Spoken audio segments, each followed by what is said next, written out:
ओम शांति। ओम शांति। कल बाप दादा ने हम सबको बहुत अच्छी शिक्षा दी।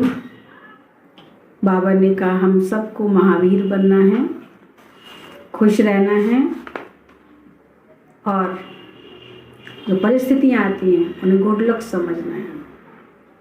गुड लक समझ के हाई जंप देना है, अचल डोल रहना है, घबराना नहीं है। जो परिस्थिति माया आती है वो भी हमारी फिर दासी बन जाएगी, बाहर करने आती है फिर दासी बन जाती है, हमारा अधीन हो जाती है। तो हमें उनको स्वागत करना चाहिए परिस्थिति को। उससे हमारा निश्चय बढ़ता है, मजबूती बढ़ती है, परिपक्वता बढ़ती है, बाबा से लगन बढ़ती है। इसलिए परीक्षाएं बहुत आवश्यक हैं। कोई भी पेपर में पास हुए बिना हम आगे नहीं जा सकते, तो पेपर देना जरूरी है।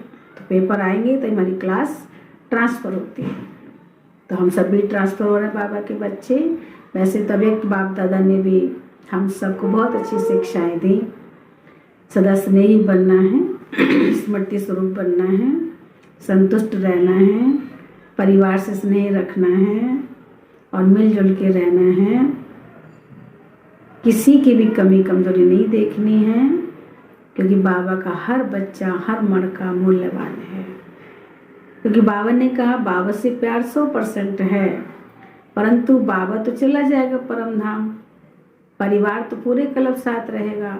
इसलिए ब्राह्मण परिवार में आपस का स्नेह बहुत जरूरी है। स्नेही ही होंगे तभी संतुष्ट होंगे।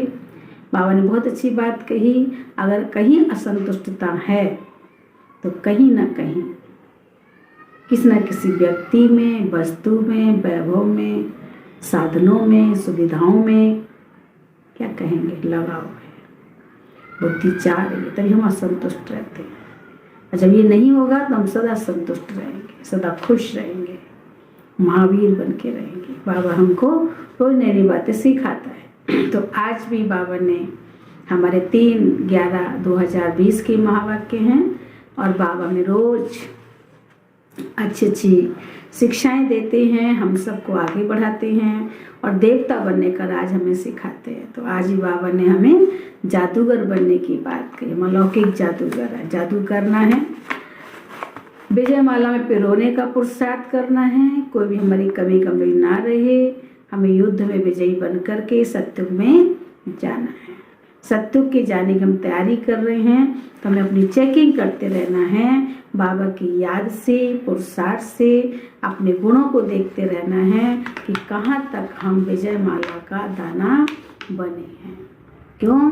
क्योंकि जो अच्छा स्टूडेंट होता है वो पढ़ाई पर बहुत ध्यान रखता है, और जो अच्छा स्टूडेंट होता है उसको पता रहता है कि मैं किस सब्जेक्ट में कितना कमज़ोर हूँ। उसी बात पर फोकस देता है, अपना ध्यान खींचता है, मेहनत करता है कि हमें हर सब्जेक्ट में परफेक्ट बने। हम बाबा के वो विद्यार्थी बच्चे हैं, हमें सब सब्जेक्ट में फुल पास होना है। टीचर हमारा हमसे खुश हो, हमारा पिता हमसे खुश हो, हमारा गुरु हमसे खुश हो, ऐसा हमें पुरुषार्थ करना, अटेंशन रखना है। तो हम आज के बाबा के मधुर बोल, मधुर महावाक्य, मधुर शिक्षाएं हम सुनेंगे। बाबा हमारे रोज वरदानों से झोली भरता है। तो आज के वरदानी बोल को अपने जीवन में जरूर अमल करेंगे। तो चलिए 1 मिनट के लिए हम साइलेंस होकर के बाबा के वरदानों को अनुभव करेंगे। एक अच्छे स्टूडेंट बन करके हम पढ़ाई पर ध्यान देंगे तो बाबा के साथ जुड़ जाएंगे।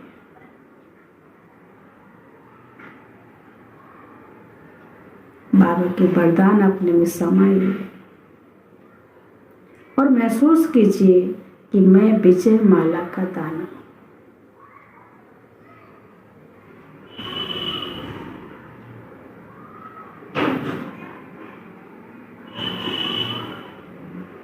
अभी हम बाबा के महावाक्यों को विस्तार से सुनते हैं, वरदानों का अनुभव करते सुनेंगे।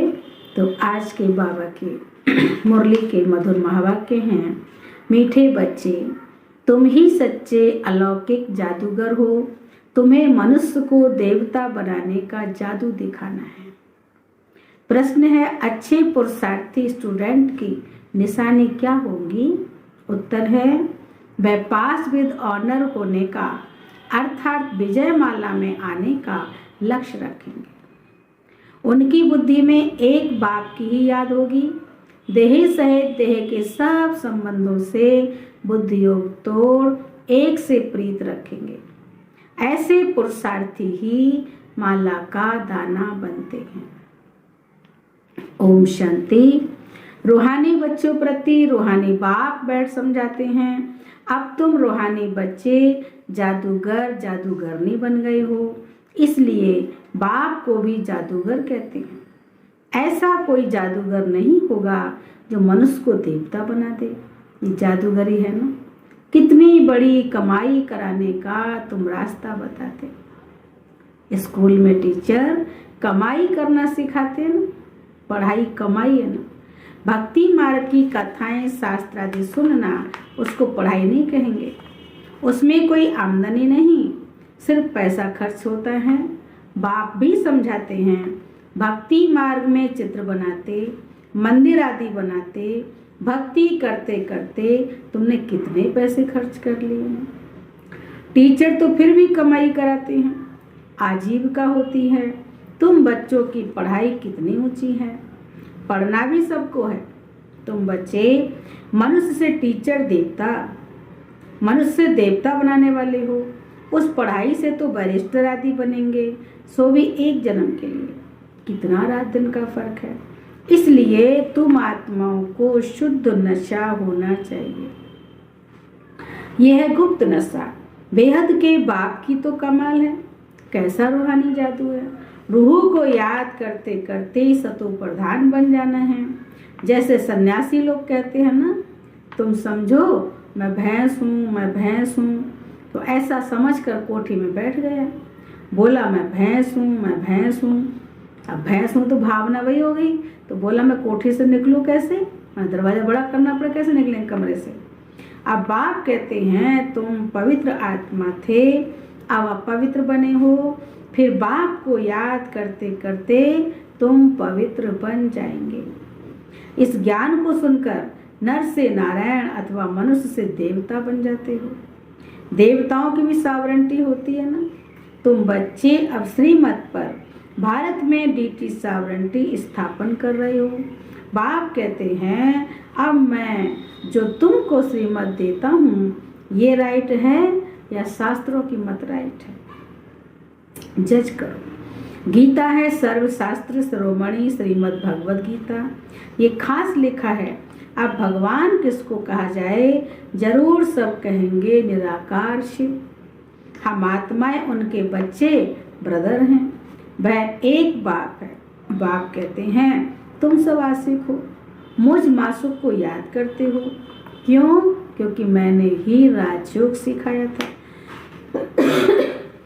जिससे तुम प्रैक्टिकल में नर से नारायण बनते हो। वह तो कह देते कि हम सत्यनारायण की कथा सुनते हैं। ये कोई समझते थोड़ी हैं कि इससे हम नर से नारायण बनेंगे। बाप तुम आत्माओं को ज्ञान का तीसरा नेत्र देते हैं, जिससे आत्मा जान जाती है। शरीर बिगड़ तो आत्मा बात कर ही नहीं सकती। आत्माओं के रहने के स्थान को निर्वाण धाम कहा जाता है। तुम बच्चों को अब शांति धाम और सुख धाम को ही याद करना है। इस दुख धाम को बुद्धि से भूलना है। आत्मा को अब समझ मिली है कि रॉन्ग क्या है, राइट क्या है। कर्म अकर्म विकर्म का भी राज समझाया है। बाप बच्चों को ही समझाते हैं और बच्चे ही जानते हैं, और मनुष्य तो बाप को ही नहीं जानते। बाप कहते हैं ये भी ड्रामा बना हुआ है। रावण राज्य में सबके कर्म विकर्म ही होते हैं। सत्युग में कर्म अकर्म होते हैं। कोई पूछे वहाँ बच्चे आदि नहीं होते, बोलो उसको कहा ही जाता है वाइसलेस बर्ड। तो वहाँ ये 5 विकार कहाँ से आए? ये तो बहुत सिंपल बात है। ये बाप बैठ समझाते हैं।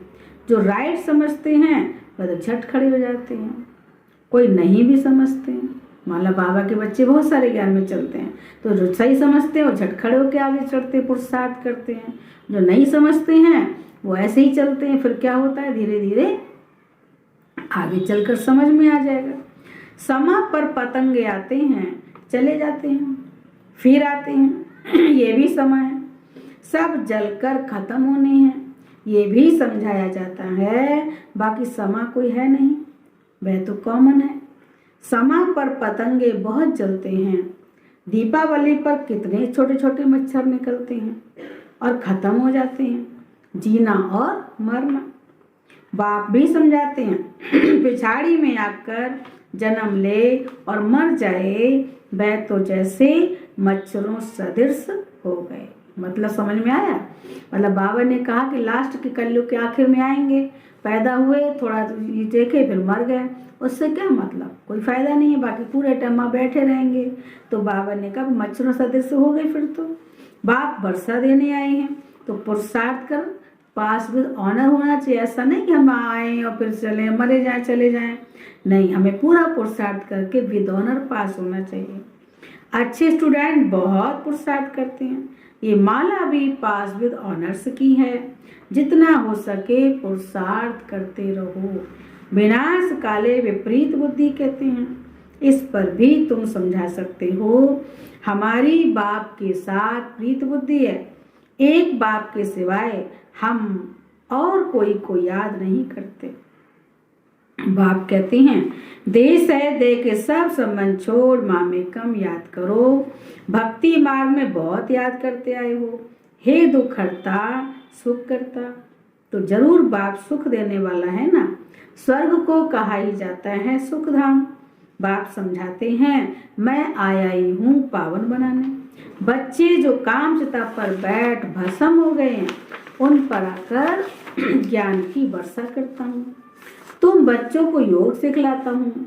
बाप को याद करो तो विकर्म विनाश होंगे और तुम परिस्तान के मालिक बन जाएंगे। तुम भी जादूगर ठहरे ना। बच्चों को नशा रहना चाहिए। हमारी ये सच्ची सच्ची जादूगरी है। कोई कोई बहुत अच्छे होशियार और जादूगर होते हैं, क्या क्या चीज़ें निकालते हैं। ये जादूगरी फिर अलौकिक है। वो स्थूल जादूगरी चीज़ें बनाते हैं, निकालते हैं। पर बाबा ने कहा हम भी जादूगर हैं, हमारी जादूगरी अलौकिक है। और ये जादूगरी सिवाय बाबा के और कोई भी सिखला ना सके। तुम जानते हो हम कौन से जादूगर हैं? हम मनुष्य से देवता बन भी रहे हैं, जादूगरी है, और औरों को बना भी रहे हैं। ये शिक्षा है ही नई दुनिया के लिए। उनको सत्युग न्यू वर्ल्ड कहा जाता है। अभी तुम संगम युग पर हो। इस पुरुषोत्तम संगम युग का किसको भी पता नहीं है। तुम कितना उत्तम पुरुष बनते हो, बाप आत्माओं को ही समझाते हैं। क्लास में भी तुम ब्राह्मणियां जब बैठती हो तो तुम्हारा काम है पहले पहले सावधान करना। क्या? तो क्लास में बैठते हैं तो टीचर्स का काम है भाई बहनों को सावधान करना। क्या सावधान करना? कि भाइयों और बहनों अपने को आत्मा समझकर बैठो, देहभान भूल जाओ। हम आत्मा इन ऑर्गन्स द्वारा सुनते हैं, महसूस करना है। जिस प्रकार से देखो, हम जब मंदिर में जाते हैं तो जूते बाहर उतार देते हैं, चप्पल बाहर उतार देते हैं, और वहाँ कहते हैं चमड़ा अंदर नहीं ले जाना है। क्यों? कि चमड़ा नहीं ले जाना है तो हम लोग सोचते स्थूल चमड़ा नहीं ले जाना है तो जूते बाहर उतार। तो बाबा ने हमें क्या कहा, ये शरीर भी क्या है? चमड़ी है, चमड़ा है, इसे अंदर नहीं ले जाना, भगवान जी के पास नहीं ले जाना। मतलब बाबा ने हमें सिखाया बच्चे कि देहाभिमान में आकर के मुझे याद नहीं कर सकते हो, तो देहाभिमान बाहर ही छोड़े। जैसे जूता उतार आते हैं, चप्पल उतार देते हैं, ऐसे ही देहाभिमान भी बाहर ही छोड़ के आओ। हम आत्मा बाबा के बच्चे हैं। ये भारी चमड़े का मतलब ये है। अब उन्होंने कहा स्थूल चमड़ा नहीं होना चाहिए। अरे हम भी चमड़े में बैठे हैं। इस चमड़े को भूल करके आत्मा समझ करके बिंदु बन करके बिंदु का अनुभव करना है, बिंदु बाबा से मिलन बनाना है। ये है मतलब देहाभिमान छोड़ना। आत्मा परमात्मा को याद करे। तो ये सबको समझाओ कि 84 जन्म का राज भी बाबा ने समझाया है। कौन से मनुष्य 84 जन्म लेते हैं? सब तो नहीं लेंगे। इस पर भी कोई का ख्याल नहीं चलता है। जो सुना वह कह देते हैं सत्य। हनुमान पवन से निकला सत्य। फिर दूसरों को भी ऐसी ऐसी बातें सुनाते रहते हैं और सत्य सत्य करते रहते हैं। अभी तुम बच्चों को राइट और रॉन्ग को समझने की ज्ञान चक्षु मिली है, तो राइट कर्म ही करना है। तुम समझाते भी हो, हम बेहद बाप से ये वर्षा ले रहे हैं। तुम अब पुरुषार्थ करो, वह बाप सभी आत्माओं का पिता है। तुम आत्माओं को बाप कहते हैं, अब मुझे याद करो, अपने को आत्मा समझो। आत्मा में ही संस्कार है, संस्कार ले जाते हैं।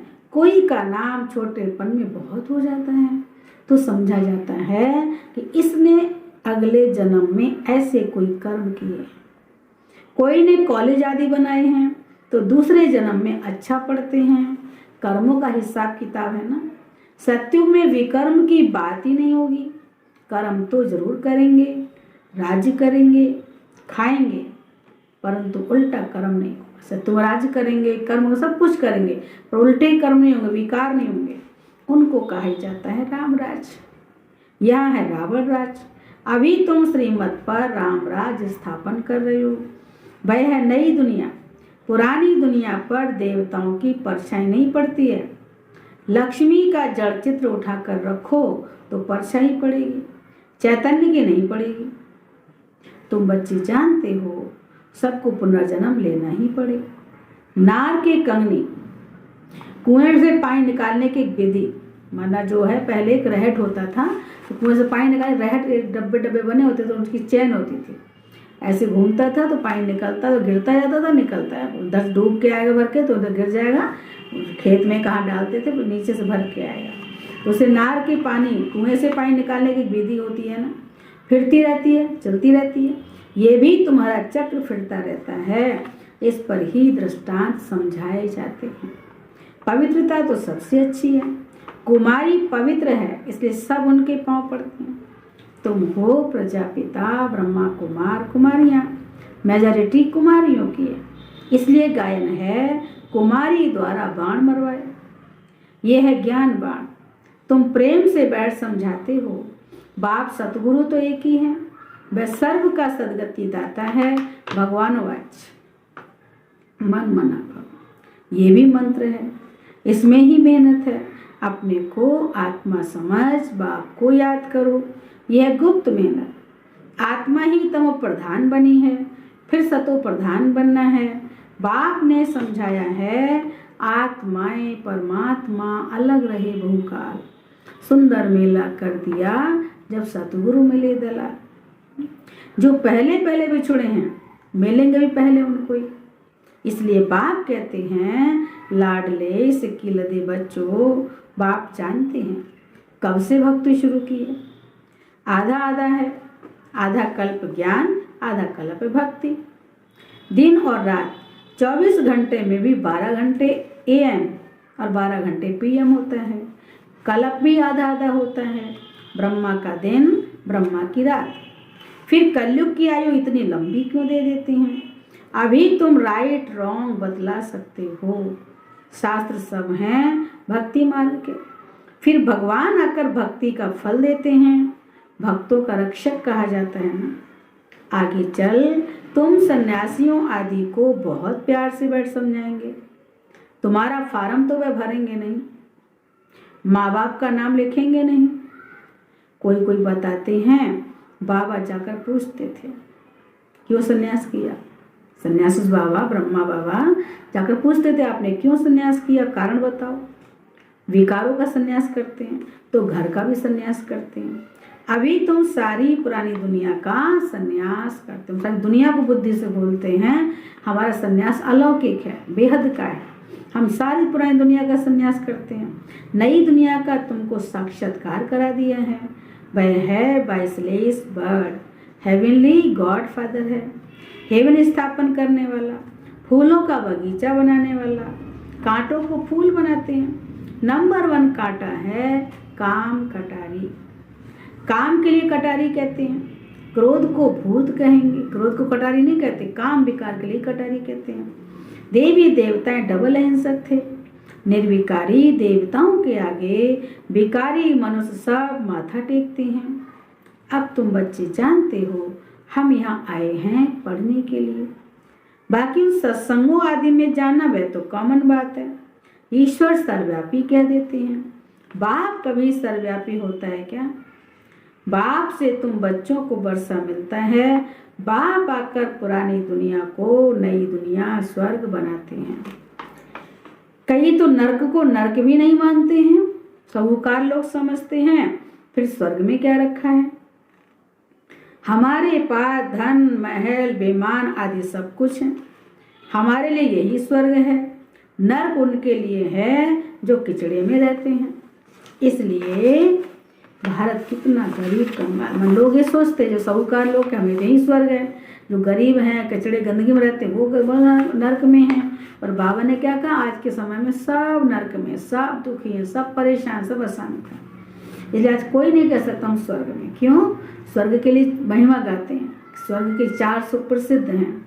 पहला सुख निरोगी काया, दूजा सुख घर में हो माया, तीजा सुख कुशल हो नारी, चौथा सुख पुत्र हितकारी। ये एक अच्छी जीवन की, सुखी जीवन के 4 नियम हैं। अगर चारों हमारे पास सब पावन हैं, श्रेष्ठ हैं, तो हम स्वर्ग में हैं। लेकिन आज पहले बात तो देखो, किसी का शरीर ही स्वस्थ नहीं है, कोई ना कोई रोग लगा, बीमारी लगी है। चलो कोई ढूंढेंगे, किसी को कोई बीमारी नहीं होगी मान लो, तो उसके बाद धन नहीं होगा, दौलत नहीं, धन से भी सुख मिलता है व्यक्ति को। चलो केवल धन है मान लेते हैं, तो बेटा पुत्र हितकारी नहीं होता, वो कपूत निकल तो आदमी दुखी है। किसी की पत्नी खराब निकल जाती है तो वो दुखी है। मतलब कोई ना कोई जीवन में आज के समाज में लगा हुआ है, दुख भी लगा है, बीमारी लगी है। दुख होता है मन में, बीमारी होती है शरीर में। इसलिए बाबा ने 4 सुख गाए गए, चारों सुख आज किसी को नहीं। इसलिए कहा गया है कोई तन दुखी, कोई मन दुखी, कोई धन दुखी, देखा जाए तो थोड़े थोड़े सब दुखी। इसलिए बाबा कहते हैं इसे आज हम सत्युग स्वर्ग नहीं कह सकते हैं कि भारत गरीब कंगाल है। फिर हिस्ट्री रिपीट होनी है। तुमको नशा रहना चाहिए, बाप हमको फिर से डबल सरताज बनाते हैं। पास्ट प्रेजेंट फ्यूचर को जान गए हो, सत्युग त्रेता की कहानी बाबा ने बताई है। फिर बीच में हम नीचे गिरते हैं, वाम मार्ग है भिखारी मार्ग। अब फिर बाप आया है, तुम अपने को सुदर्शन चक्रधारी समझते हो, ऐसे नहीं कि चक्र फिराते हो जिससे गला कट जाए। कृष्ण को चक्र दिखाते हैं कि दैत्यों को मारते रहते हैं, ऐसी बात तो हो ना सके। तुम समझते हो हम ब्राह्मण हैं सुदर्शन चक्रधारी, हमको सृष्टि के आदि मध्य अंत की नॉलेज है। वहाँ देवताओं को तो ये ज्ञान ही नहीं रहेगा, वहाँ है ही सदगति। इसलिए उनको कहा जाता है दिन रात में ही तकलीफ होती, रात में धक्के खाते हैं लोग। भक्ति में कितने हठ योग आदि करते हैं दर्शन के लिए, हम इतनी मेहनत करते हैं कि हमें भगवान का दर्शन हो जाए, दर्शन के लिए करते हैं। नौधा भक्ति वाले प्राण निकालने के लिए तैयार हो जाते। इतने तो भक्त लोग त्यागी तपस्वी होते हैं कि दर्शन दे, साक्षात्कार हो, तुम प्राण छोड़ देंगे। और तब कहीं जा कर के साक्षात्कार होता है। इतना सहज नहीं होता साक्षात्कार, तब मुश्किल से साक्षात्कार होता है। अल्पकाल के लिए चाहना पूरी होती है ड्रामा अनुसार, बाकी ईश्वर कुछ नहीं करता है। आधा कल्प भक्ति का पाठ चलता है। द्वापर से भक्ति शुरू होती है तो भक्ति का पाठ द्वापर कलयुग चलता है। फिर बाबा आके ज्ञान देता है तो सत्य उतरता, ज्ञान की प्रालब्ध मिलती है, व्यक्ति सुखी रहता है, संसार स्वर्ग बन जाता है। अच्छा मीठे मीठे सिक्के लदे बच्चों प्रति माता पिता बाप दादा का याद प्यार और गुड मॉर्निंग। रूहानी बाप की रूहानी बच्चों को नमस्ते, रूहानी बच्चों की रूहानी बाप दादा को नमस्ते नमस्ते, गुड मॉर्निंग। आज की मुरली का सार है, इसी रूहानी नशे में रहना है कि बाबा हमें डबल सरताज बना रहे हैं। हम हैं सुदर्शन चक्रधारी ब्राह्मण। पास्ट प्रेजेंट फ्यूचर का ज्ञान बुद्धि में रख कर चलना है। पास्ट प्रेजेंट फ्यूचर का ज्ञान बुद्धि में रख कर चलना है। दूसरी पॉइंट है, पास विद ऑनर होने के लिए बाप से सच्ची सच्ची प्रीत रखनी है। पास विद ऑनर होने के लिए बाप से सच्ची सच्ची प्रीत रखनी है। बाप को याद करने की गुप्त मेहनत करनी है। बाबा को याद करने की गुप्त मेहनत करनी है।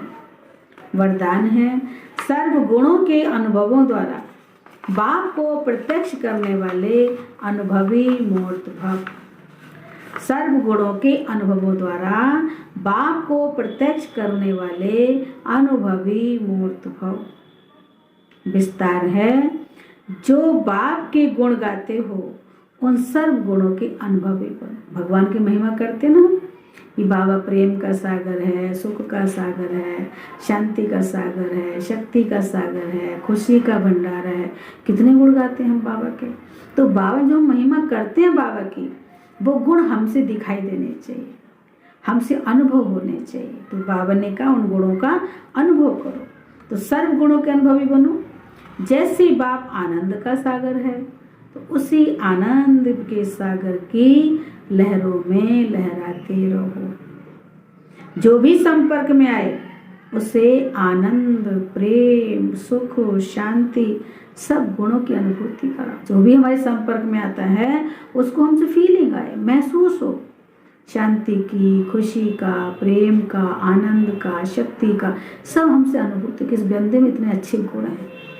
तो ये है, हमने बाबा के गुणों को जीवन में लाया और यह अनुभव कराना। इसलिए बाप कहते हैं अनुभूति कराओ सब गुणों की। ऐसे सर्व गुणों के अनुभवी मूर्त बनो, तो आप द्वारा बाप की सूरत प्रत्यक्ष, माना हमारे चेहरे से बाबा गुण अनुभव होंगे, तो हमारे द्वारा बाबा की मूर्त प्रत्यक्ष हो, सूरत प्रत्यक्ष हो। क्योंकि आप महान आत्माएं ही परमात्मा को अपने अनुभवी मूर्त से प्रत्यक्ष कर सकते हैं। हम महान आत्माएं ही क्या करेंगे, बाबा को अपने अनुभवी मूर्त के द्वारा, मूर्त में अनुभव हो बाबा की सब बातों का, गुणों का, तो भी हम बाबा को प्रत्यक्ष कर सकते हैं। स्लोगन है, कारण को निवारण में परिवर्तन कर अशुभ बात को भी शुभ करके उठाओ। कारण को निवारण में परिवर्तन कर अशुभ बात को भी शुभ करके उठाओ। ओम शांति, ओम शांति। सभी प्यार से बोलो, मेरा बाबा, मीठा बाबा, प्यारा बाबा, शुक्रिया बाबा। प्यार से हम करेंगे तो सब गुण हमारे में आ जाएंगे। रोज हम गुणगान करें, बाबा को धन्यवाद करें, बाबा को शुक्रिया करें। बाबा ने हमारे जीवन कितनी ऊंची बना दी, श्रेष्ठ बना दी, खुशहाल बना दिया, जीवन महका दिया। तो बाबा ने कहा गुलाब की तरह आपका जीवन हमेशा खिला हुआ मुस्कुराता चेहरा रहे। ठीक है, अच्छा जी, ओम शांति।